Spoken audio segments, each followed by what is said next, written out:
Hello दोस्तों, कैसे हैं आप सब। आई होप आप सब लोग बहुत अच्छे होंगे। दोस्तों, आज मैं एनसीईआरटी का पॉलिटी का 7 चैप्टर स्टार्ट करने जा रही हूँ। चैप्टर का नाम है आजीविकाएं। दोस्तों, इसमें हम आपको बताएंगे कि जो गांव के लोगों का होता है वो अपना जीवन यापन कैसे करते हैं। चलिए हम स्टार्ट करते हैं। ग्रामीण क्षेत्र में आजीविका। ठीक है, पहले हम अपने जीवन में मौजूद अनेक तरह की विविधताओं पर नज़र डाली थी। हमने इसका नेक्स्ट चैप्टर जो था उसमें विविधताओं के बारे में बताया था आपको, और हमने ये भी विचार किया था कि अलग अलग क्षेत्रों में रहने से वहाँ के लोगों के काम धंधे पर कैसे असर पड़ता है, और वहाँ पर पाए जाने वाले पेड़ पौधे, वहाँ की फसलें तथा दूसरी चीज़ें किस तरह उनके लिए महत्वपूर्ण हो जाती हैं। इस पार्ट में हम देखेंगे कि गांव में किन किन तरीक़ों से लोग अपनी आजीविकाएं चलाते हैं। पहले 2 पार्ट भी हमने यही जाना था कि लोगों के पास आजीविका चलाने के समान अवसर उपलब्ध है या नहीं, उनके जीवन की परिस्थितियां एक दूसरे से कितनी मिलती जुलती हैं और वे किन समस्याओं का सामना करते हैं। चलिए हम लोग देखते हैं।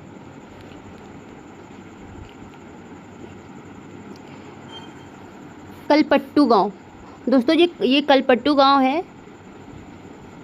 ये तमिलनाडु में समुद्र तट के पास एक गांव है कलपट्टू। यहाँ पर कई तरह के काम होते हैं। दूसरे गांव की तरह यहाँ पर भी खेती के अलावा कई काम होते हैं, जैसे टोकरी बनाना, बर्तन बनाना, घड़े, ईंट, बैलगाड़ी इत्यादि बनाना। दोस्तों, कलपट्टू में कुछ लोग नर्स, शिक्षक, धोबी, बुनकर, नाई, साइकिल ठीक करने वाले और लोहार के रूप में भी सेवाएं देते हैं। यहाँ कुछ दुकानदार एवं व्यापारी भी हैं जो मुख्य गली हैं और बाजार की तरह दिखती है। इसमें से कुछ तरह तरीके की कई छोटी छोटी दुकानें भी दिखती है, जैसे कि चाय वाले की, सब्जी वाले की, कपड़े वाले की दुकान, तथा 2 दुकानें बीज और खाद की भी होती हैं। 4 दुकानें चाय की हैं जहाँ पर टिफ़िन भी मिलता है, और टिफ़िन का मतलब होता है खाने पीने की हल्की फुल्की चीज़ें, जैसे सुबह इडली, डोसा व उपमा मिलता है, और शाम के नाश्ते में वड़ा, बोंडा व मैसूर पाक मिलता है। चाय की दुकानों के पास कोने में एक लोहार का परिवार रहता है। उसके घर में लोहे की कुछ चीज़ें बनाने का काम होता है। दोस्तों, जो लोहार रहता है उसके घर में लोहे की चीज़ें बनाने का काम होता है। और बगल में साइकिल की मरम्मत की एक दुकान है, वहाँ साइकिल किराए पर भी मिलती है। गाँव में 2 परिवार कपड़े धोकर अपनी जीविका चलाते हैं। कुछ लोग पास के शहर में जाकर मकान बनाने और लॉरी चलाने का काम करते हैं। दोस्तों, जो कलपट्टू गांव है तमिलनाडु में, इसमें ये बताया जा रहा है कि लोग अपनी आजीविका चलाने के लिए क्या क्या काम करते हैं, जैसे कि चाय बनाकर बेचना, सब्जी बेचना, कपड़े की दुकान, खाद, बीज, इन सब से वो अपना आजीविका चलाते हैं। ठीक है, गांव छोटी मोटी पहाड़ियों से घिरा हुआ है। सिंचित जमीन पर मुख्यतः धान की खेती होती है। ज़्यादातर परिवार खेती के द्वारा अपनी आजीविकाएं कमाते हैं, और यहाँ आम और नारियल की काफ़ी बाग है। कपास, गन्ना और केला भी उगाया जाता है। कुछ लोगों से मिले जो कलपट्टू के खेतों में काम करते हैं। ये देखिए, ये धान की रुपाई, कमर तोड़ काम होता है इसमें। दोस्तों, इसमें ये लोग बहुत मेहनत करते हैं। ऐसे ही ये धान की रुपाई की जाती है। तुलसी। हम सब यह रामलिंगन की ज़मीन पर काम करते हैं। उनके परिवार के पास कलपट्टू में 20 एकड़ धान के खेत हैं। शादी से पहले मैं मैके में धान के खेतों में ही मजदूरी करती थी। यहाँ मैं सुबह 8:30 बजे से लेकर शाम 4:30 बजे तक काम करती थी। रामलिंगन की पत्नी करुथमा काम की निगरानी करती थी। साल में कुछ ऐसे मौके होते थे जब मुझे नियमित रूप से मजदूरी मिलती थी, या उन मौक़ों में से एक है जब मैं धान रोप रही हूँ। जब धान की फसल थोड़ा बढ़ जाएगी तो रामलिंगम हमें निराई के लिए और बाद में कटाई के लिए बुलाएगा। लेकिन मैं कम उम्र की थी तो निराई कटाई का काम आसानी से कर लेती थी, लेकिन अब जैसे जैसे उम्र हो गई मुझे झुककर काम करने और देर तक पानी में पैर डुबाकर रखने से तकलीफ़ होती है। रामलिंगन का एक दिन का 40 रुपये मजदूरी देता था। जो रामलिंगन है, अगर उसकी खेत में जो लोग मजदूरी करते थे वो एक दिन का 40 रुपये देता था। मेरे गांव में मजदूरी के रेट से यह थोड़ा कम है, फिर भी मैं मजदूरी के लिए यहाँ आती हूँ। रामलिंगन पर मुझे भरोसा है कि काम होने पर वह मुझे ही बुलाएगा। बाकी लोगों की तरह वह आस पड़ोस के गाँव में सस्ते मजदूर ढूंढने नहीं जाता है। मेरा पति रमन भी एक मजदूर है। हमारे पास कोई ज़मीन नहीं है। साल के इन महीनों में वह खेतों में कीड़ों की दवाई छिड़कता है। जब खेतों में कोई काम नहीं मिलता है तो उसे पास के खान से पत्थर या नदी से बालू ढोने का काम मिल जाता है। ये पत्थर और बालू पास के शहरों में मकान बनाने के लिए ट्रक से ले जाए जाते हैं। खेत में काम करने के अलावा मैं घर का भी सारा काम करती हूँ। मैं घर में सबके लिए खाना बनाती हूँ, कपड़े धोती हूँ और सफाई करती हूँ। दूसरी औरतों की तरह जंगल से लकड़ियाँ भी लाती हूँ, और गाँव से करीब 1 किलोमीटर दूर बोरवेल है जहाँ से पानी लेकर आता हूँ। मेरा पति घर का सामान जैसे साग सब्जी खरीदने में भी मदद करता है। दोस्तों, जो ये तुलसी है, ठीक है, ये देखिए, ये जून में बीड़ा बनाती है, फिर अगस्त में रुपाई करती है, फिर सितंबर में निराई करती है, फिर नवंबर और दिसंबर के बीच में कटाई होती है। ठीक है, इसलिए इसको देखिए, ये इधर ये 6 महीने इसको, ये यहाँ से 6 महीने ये पैसे कमाती है। ठीक है,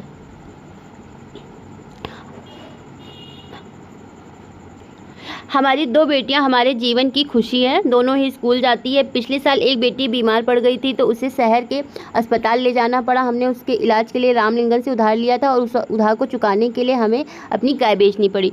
दोस्तों, जो तुलसी है उसकी 2 बेटियां थी, जिसमें से कि एक बीमार पड़ गई तो उसने, जो रामलिंगन था जिसके वो खेत पर काम करती थी, उससे उसने उधार लिया और उस उधार को चुकता करने के लिए उसने अपनी गाय बेच दी।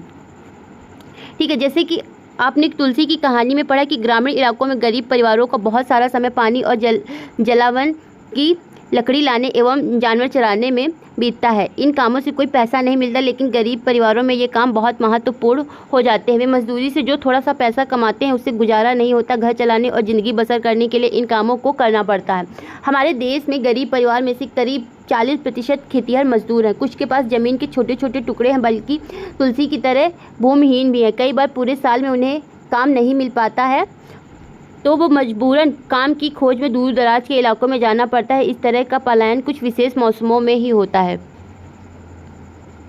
ठीक है, शेखर, हमें यह धान अपने घर लेकर जाना है। मेरे परिवार ने अभी अभी फसलों की कटाई पूरी की है। हमारे पास बस 2 एकड़ ज़मीन है। हम अपने खेत का सारा काम खुद ही कर लेते हैं। मैं कई बार कटाई के समय दूसरे किसानों की मदद ले लेता हूं और बदले में उनके खेतों में कटाई करवा देता हूं। व्यापारी मुझे उधार पर बीज और खाद देता है। इसे चुकाने के लिए मुझे थोड़े कम दामों पर उसे धान बेचना पड़ता है। अगर मैं बाजार में बेचूं तो ज़्यादा पैसे मिल जाएंगे, लेकिन मुझे उधार भी चुकाना पड़ता है। तो व्यापारी ने किसानों को याद दिलाने के लिए अपना एजेंट भेजा है कि जिन किसानों ने उधार लिया है वे उसी से अपना धान बेचें। मुझे अपने खेत से 60 बोरी धान मिलेगा। इससे मैं कुछ में से तो उसका उधार चुकाऊँगा और बाकी घर में लग जाएगा, लेकिन मेरे हिस्से में जो आता है वह सिर्फ 8 महीने तक ही चल पाता है। इसीलिए मुझे और पैसे कमाने की ज़रूरत पड़ती है। इसीलिए मैं रामलिंगन की चावल मिल में काम करता हूँ। वहाँ मेरे पड़ोसी गांव के किसानों से धान इकट्ठा करने में उनकी मदद करता हूं। हमारे पास एक संकर गाय भी है जिसका दूध हम यही ही सरकारी समिति में बेच देते हैं। इससे रोज़ के खर्चों के लिए थोड़ा और पैसा मिल जाता है। ठीक है दोस्तों, अब कर्ज लेने पे, जैसे कि आपने पढ़ा कि कई बार शेखर जैसे किसान ज़रूरी चीज़ें खरीदने के लिए पैसा लेते हैं और अक्सर ये पैसा बीज, खाद और कीटनाशक खरीदने के लिए साहूकार से कर्ज लिया जाता है। अगर बीज अच्छी किस्म के नहीं होते हैं या फसल को कीड़ा लग जाता है तो फसल पूरी तरीके से बर्बाद हो जाती है। बारिश पूरी नहीं होने पर फसल खराब हो जाएगी। ऐसी स्थिति में किसान अपना उधार चुका नहीं पाते हैं। कई बार परिवार चलाने के लिए उन्हें पैसा कर्ज के तौर पर लेना पड़ता है। जल्दी ही इतना कर्जा बढ़ जाता है कि किसान कितना भी कमा ले लेकिन वह चुका नहीं पाता। इस स्थिति में किसान कर्ज तले दब गया। पिछले कुछ सालों में यह किसानों की विपदा का मुख्य कारण बन गया है। कई क्षेत्रों में किसानों ने कर्ज के बोझ से दबकर आत्महत्या भी कर ली है। रामलिंगम और करुथमा, जमीन के अलावा रामलिंगम के परिवार के पास एक चावल की मिल है और बीज व कीटनाशक बेचने के लिए एक दुकान है। चावल की मिल में उन्होंने कुछ अपना पैसा लगाया और थोड़ा सरकारी बैंक से कर्जा लिया था। वे कलपट्टू और आसपास के गांवों से ही धान खरीदते थे। मिल का चावल आसपास के शहरों में व्यापारियों को बेचा जाता था, जिससे उनकी अच्छी खासी कमाई हो जाती थी। दोस्तों, जो रामलिंगन है वो मतलब और लोगों की अपेक्षा तो काफ़ी अच्छा, उसके पास एक मिल है, चावल की मिल है और दुकानें हैं बीज व कीटनाशक की। ठीक है, इससे उसकी आजीविका चल रही थी और उसको अच्छा खासा पैसा मिल जाता था।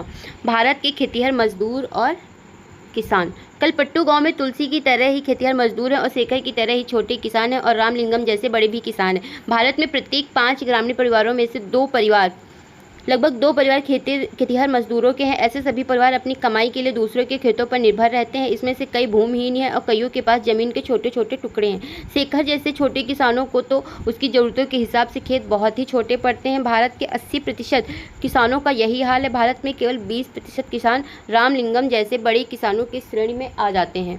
ऐसे किसान गाँव कि अधिकतर ज़मीन पर खेती करते हैं। उसकी उपज का बहुत बड़ा भाग बाजार में बेचा जाता है। कई बड़े किसानों ने अन्य काम धंधे भी शुरू कर दिए, क्योंकि दोस्तों किसानी से यानी खेती करने से ही लोगों का जो जीवन है वो नहीं चल सकता है, क्योंकि कभी जो खेती होती है वो सही हो जाती है, फसल होती है वो अनाज होता है वो सही पैदावार हो जाता है और कभी कभी बिल्कुल भी नहीं हो जाता है। ठीक है। जैसे खेती के साथ साथ लोगों ने और काम धंधे, जैसे क्या हो सकता है, दुकान चलाना, सूद पर पैसा देना। सूद पर पैसा देना मतलब ब्याज पर पैसा देना, छोटी छोटी फैक्ट्रियाँ चलाना। ठीक है। हमने कल पट्टू में होने वाली खेती के बारे में पढ़ा। ग्रामीण क्षेत्रों में खेती के साथ साथ लोग जंगल, उपज और पशुओं आदि पर भी निर्भर रहते हैं। जैसे कि मध्य भारत के कुछ गांव में खेती और जंगल की उपज दोनों ही आजीविका के महत्वपूर्ण साधन हैं। जैसे कि महुआ बीनना, तेंदू के पत्ते इकट्ठे करना, शहद निकालना और इन्हें व्यापारियों को बेचने जैसे काम अतिरिक्त आय में मदद करते हैं। इसी तरह सहकारी समिति हो या पास के शहर के लोगों को दूध बेचना भी कई लोगों के लिए आजीविका कमाने का मुख्य साधन हो सकता है। समुद्र तटीय इलाकों में हम देखते हैं कि पूरे के पूरे गाँव वाले मछली पकड़ने में लगे हुए हैं। मतलब जो दोस्तों जिनका घर समुद्र के किनारे होता है, उनका जीवन यापन करने का एक चारा होता है, जैसे कि मछली पकड़ना और उसको बेचना बाजार में। अरोड़ा और पारिवेलन के जीवन में बारे में पढ़कर मछली पकड़ने वाले एक परिवार के बारे में थोड़ा और जाने। यह परिवार कलपट्टू के पास पोदुपेट नाम के गाँव में रहता है।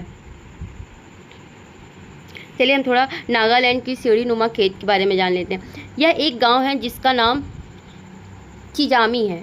यह नागालैंड के फेक जिले में है। इस गांव में रहने वाले लोग चंगेसंग समुदाय के हैं। वे सीढ़ी नुमा खेती करते हैं। इसका मतलब होता है कि पहाड़ी के ढलाऊ जमीन को छोटे छोटे सपाट टुकड़ों में बांटा जाता है और इस जमीन को सीढ़ियों के रूप में बदल दिया जाता है। प्रत्येक सपाट टुकड़े के किनारे का जो ऊपर किनारा होता है वो उठा होता है, जिससे पानी भरा रहे। और यह खेती के लिए, यानी कि ये चावल के लिए सबसे अच्छा होता है। चिजामी के लोगों के पास अपने अपने खेती है, लेकिन वे इकट्ठे होकर एक दूसरे के खेतों में काम भी करते हैं। वे 6 से 8 लोगों का एक समूह बनाते हैं और इकट्ठे मिलकर पहाड़ के एक हिस्से पर घास पतवार साफ करते हैं। जब दिन का काम खत्म हो जाता है तो सारा समूह इकट्ठे बैठकर खाना खाता है। ऐसे कई दिनों तक काम चलता है और जब तक कि काम खत्म नहीं हो जाता। ये देखिए, ये ऐसे सीढ़ीदार खेत होते हैं और इसमें ऐसे ऐसे से पानी भरा होता है। इन खेतों में से हमें चावल की खेती इनमें हम करते हैं।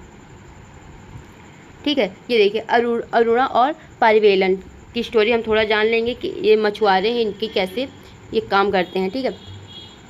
पुद्दुपेट और कलपट्टू से ज़्यादा दूर नहीं है। यहाँ लोग मछली पकड़कर अपनी आजीविका चलाते हैं और उसके घर समुद्र के पास होते हैं और वहाँ चारों ओर जाल और कैटारैन यानी मछुआरों की खास तरह की छोटी सी नाव होती है। सुबह 7 बजे समुद्र किनारे बहुत गमी रहती है। इस सारी कैटारैन मछलियाँ पकड़कर लौट आते हैं। मछली खरीदने और बेचने के लिए बहुत सारी औरतें इकट्ठी हो जाती है। मेरा पति पारिवेलन, मेरा भाई और जीजा आज बड़ी देर से लौटे। मैं बहुत परेशान हो गई थी। ये हमारे कैटामरैन में इकट्ठे ही समुद्र में जाते थे। उन्होंने बताया कि आज वे तूफान में फंस गए थे। आज जो मछलियाँ पकड़ी उनमें से मैंने परिवार के लिए कुछ मछलियाँ एक तरफ उठाकर रख दी थी, बाकी मैं नीलाम कर दूंगी।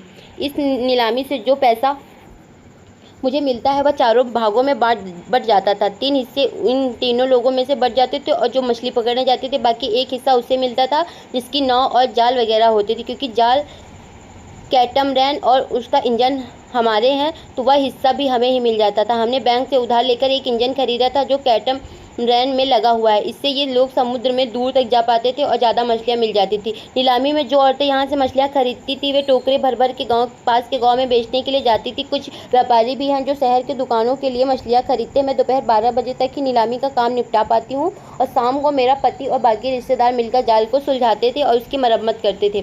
कल सुबह 2 बजे वे फिर समुद्र की तरफ चले गए। हर साल मानसून के दौरान करीब 4 महीने तक वे समुद्र में नहीं जा पाते क्योंकि वह मछलियों के प्रजनन का समय हो पाता है।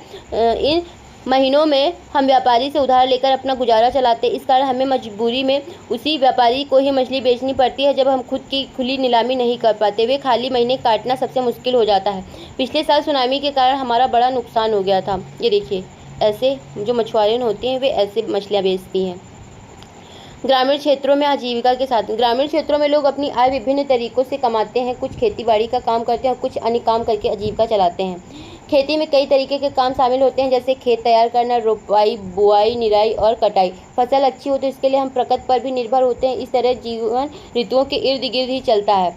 बुआई और कटाई के समय काफ़ी लोग व्यस्त हो रहते हैं और दूसरे समय काम का बोझ कम रहता है। देश के अलग अलग क्षेत्रों में ग्रामीण लोग अलग अलग तरीके की फसल उगाते हैं, फिर भी हम उसके जीवन की परिस्थितियों में और उनकी समस्याओं में काफ़ी समानताएं पाते हैं। लोग कैसे ज़िंदगी बसर करते हैं और कितना पैसा कमा पाते हैं, या इस बात पर निर्भर करता है कि वे जिस ज़मीन को जोतते हैं वह कैसी है। कई लोग उस ज़मीन पर मजदूरों के रूप में निर्भर रहते हैं। ज़्यादातर किसान अपनी ज़रूरतों को पूरा करने और बाज़ार में बेचने के लिए भी फसल उगाते हैं। कुछ किसानों की अपनी फसल उन व्यापारियों को बेचनी पड़ती है, जिससे वे अपना पैसा उधार लेते हैं। गुजर बसर करने के लिए कई परिवारों को काम की खातिर उधार लेना पड़ता है, लेकिन जब वह लेते हैं तो उनके पास कोई काम नहीं रहता है। और ग्रामीण परिवारों में कुछ परिवार ऐसे भी हैं जो बड़ी बड़ी ज़मीनों, व्यापारों और अन्य काम धंधों पर फल फूल रहे हैं। फिर भी ज़्यादातर छोटे किसान खेतिहर मजदूरों, मछली पकड़ने वाले परिवारों और गांव में हस्तशिल्प का काम करने वाले लोगों को पूरे साल रोजगार नहीं मिल पाता। दोस्तों, जो गांव के लोग होते हैं ये अपना जीवन यापन कैसे करते हैं? दूसरे के खेतों पे काम करके, कटाई, बुआई, निराई ये करके। अगर उससे भी इनका काम नहीं चलता है तो ये छोटे छोटे बिजनेस कर लेते हैं, जैसे छोटा सा दुकान खोल लेना, ठीक है। ऐसे ऐसे ही अपना जीवन यापन करते हैं। अब जैसे जो समुद्र के किनारे रहते हैं लोग, वो मछली बेचकर अपनी जीवन याचिका चलाते हैं, ठीक है। दोस्तों, आज के लिए इतना ही। अब हम मिलेंगे नेक्स्ट वीडियो, नेक्स्ट चैप्टर के साथ। अगर आपको हमारा वीडियो पसंद आया हो तो लाइक, कमेंट, शेयर ज़रूर कीजिएगा। और हमने इसकी PDF टेलीग्राम चैनल पर डाल दी है, और जिसे आप डिस्क्रिप्शन में जाकर लिंक से देख सकते हैं। और अगर आप हमारे चैनल पर नए हैं तो सब्सक्राइब करना बिल्कुल भी ना भूलें। थैंक यू दोस्तों।